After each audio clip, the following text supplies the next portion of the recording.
Good evening, and welcome to Numpty News, the only bulletin brave enough to peer into smouldering underpants of modern Britain and ask, what in the blue blistering buttocks happened here then?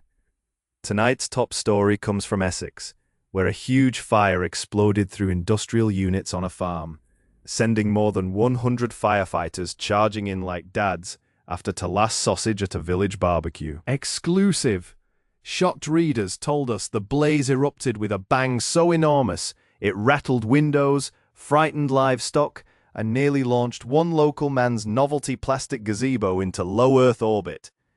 In scenes reminiscent of a discount action film made behind a tire depot, flames belched skyward, while thick smoke rolled across the countryside like the devil had opened a vape shop in a cowshed. Right then, our first witness was Trevor Gobshank, male, part-time scrap dealer and full-time teller of absolute nonsense, who claimed he saw the whole thing while checking a pile of suspicious copper piping.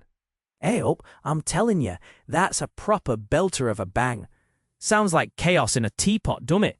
Flaming goose flapping about, barn up like bonfire night, and Sheila, she's either a genius or off a rocker. Numpty News can neither confirm nor deny Trevor's long history of blaming agricultural disasters on kitchen appliances, but locals say the fire spread so fast even the pigeons looked offended. Enter Sharon Dribble, female, self-appointed neighborhood emergency expert, who arrived in fluffy slippers and immediately began directing traffic, despite having once reversed into a skip for 14 uninterrupted minutes. Chaos it were, love. Smoke billowing, blokes in high-vis scampering like headless chickens, and yon horse stood there looking proper emotionally defeated. So I pipes up, someone do something useful. And what did I do? Made a round of crisps and gave that hedge a right good shouting at. As firefighters battled Tinferno, residents watched from a safe distance, pointing into ancient British manner of folk who know absolutely bugger all, yet feel strongly that more hoses ought to be involved. One anonymous farm lad was seen filming vertically, which many in village are calling to evening's second tragedy. Then came Clive Puddles, male, local conspiracy enthusiast and owner of 3 broken leaf blowers, who insisted the whole thing had chemical vibes, despite admitting he once mistook expanding foam for whipped cream. You can tell by the colour of smoke, mate.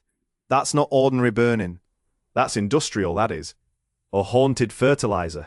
I'm not saying ghosts did it, but I am saying a normal fire doesn't make your nipples feel political. By this point, the scene had descended into full rural bedlam. Sirens wailing, sheep legging it in every direction, and one heroic firefighter dragging a hose through mud thicker than school custard. Our final word went to Doreen Muckwobble, female, owner of adjacent field, and a woman whose face suggested she had seen every variety of human idiocy available in this kingdom. If any daft sod says this is good for business 'cause it'll bring visitors, I'll belt 'em with me welly.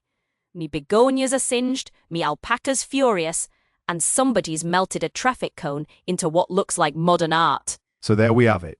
A farm, a fire, a colossal bang. And half of Essex stood in a lane, gawping like it were fireworks night at the Palace of Bullocks. We salute the firefighters, pity the livestock, and urge viewers everywhere. If your shed starts glowing like the gates of hell, do not poke it with a rake and call your cousin Darren. This has been Numpty News. And to make sure they don't miss out on tomorrow's Numpty News, please subscribe.